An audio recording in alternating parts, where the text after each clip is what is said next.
Unit 2 Polynomials, Lesson 2, Part 2. So we've just looked at exponent laws, so now we're going to do some more examples on how to use them.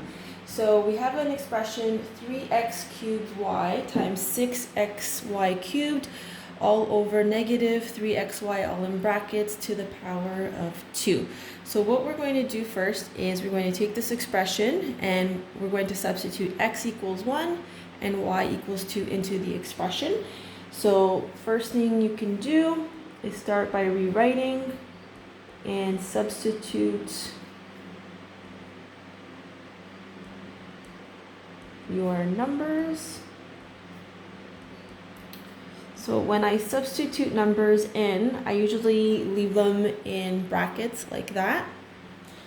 And then this would be all over negative 3, negative 1, 2, and then the denominator is all to the power of 2. So next we can start simplifying, and you want to use your Bedmas rules. So looking for things that are in brackets and looking for things that have exponents on them. So my first part here, where it has negative 1 to the power of 3, I'm going to solve that first. So negative 1 times negative 1 times negative 1 is negative 1, and that is going to be multiplied later. But I'm just doing my order of operations first. So here on the top I have to do the exponents. So 2 to the power of 3 is 8. Okay, and then you can start doing the denominator. So the in the numerator, what we're going to do is calculate this bracket, and then we will do the exponent. So negative 3 times negative 1 times 2, and that will give you 6, and that is all squared. So then according to Bedmas, I can start doing my multiplication. So I will do the first section. So 3 times negative 1 times 2 will give me negative 6. And then the second part, 6 times negative 1 times 8. And then that's going to be all over 36. So 6 times 8 times negative 1 is negative 48. So that's what you should get first. And then we've got multiplication and then division. So you can calculate that all together. So negative 6 times negative 48 is going to give you 288. It's positive because my two integers are negative, and negative times negative equals positive, all over 36.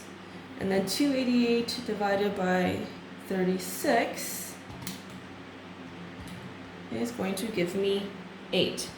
Now, if I do the exact same question using exponent rules, I will do it on this side, I should get the same answer.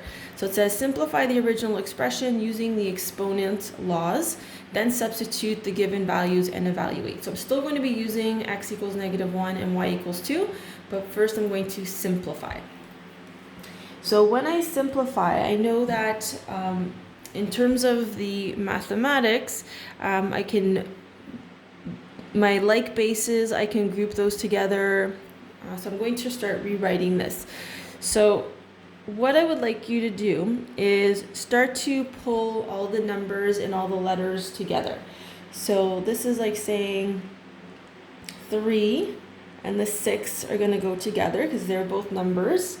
I have x to the power of 3 times x to the power of 1 times y cubed. So I'm not changing anything. All I'm doing is sort of regrouping things. So numbers, x's, and y's.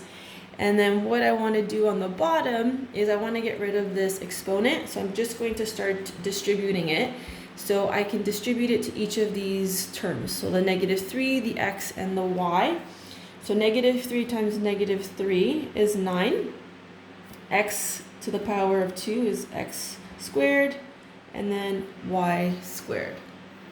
And now I can start simplifying. So 3 times 6 is 18. Now the rule for multiplying powers is that I have to add the exponents. So this becomes x3 plus 1.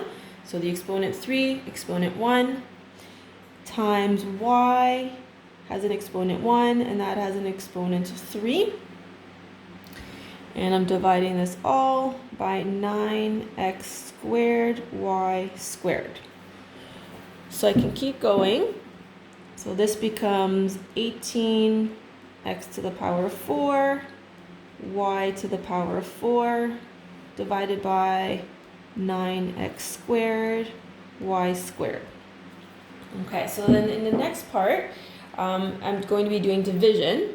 So 18 divided by 9 is 2.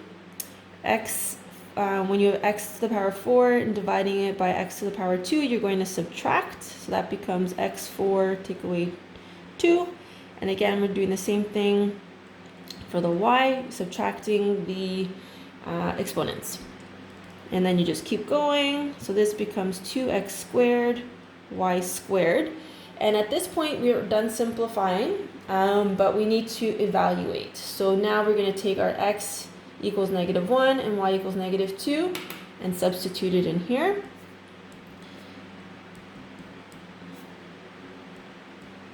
And I'm going to make a little arrow.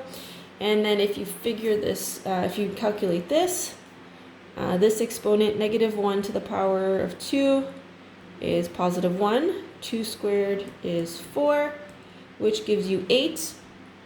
And that is, it matches the answer that we got for A.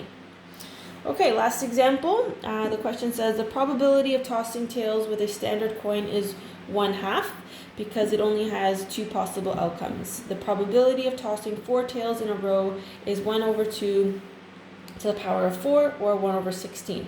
What is the probability of tossing 9 tails in a row?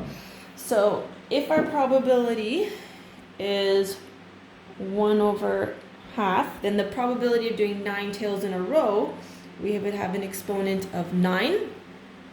When you have a fraction with an exponent, the exponent goes both to the numerator and the denominator. So that's like saying 1/9, 1 to the power of 9, over 2 to the power of 9. So if you calculate that, 1 to the power of 9, 1 to the power of 9 is 1. 2 to the power of 9, you can either do it on your calculator or you can just keep computing 2 times 2 times 2 times 2, 9 times, and then you get 1/512. So what that means is if you were to toss the coin 512 times, or do like rounds of heads and tails, only one time out of 512 attempts would you get 9 tails in a row. So the probability is pretty low. Do the same thing for if you want 12 tails in a row. So we start with our probability, which is 1/2. And if we want to do 12 tails in a row, that becomes our exponent. So this is like saying 1 to the power of 12 and 2 to the power of 12. So the exponent goes to both numerator and denominator. 1 to the power of 12 is 1.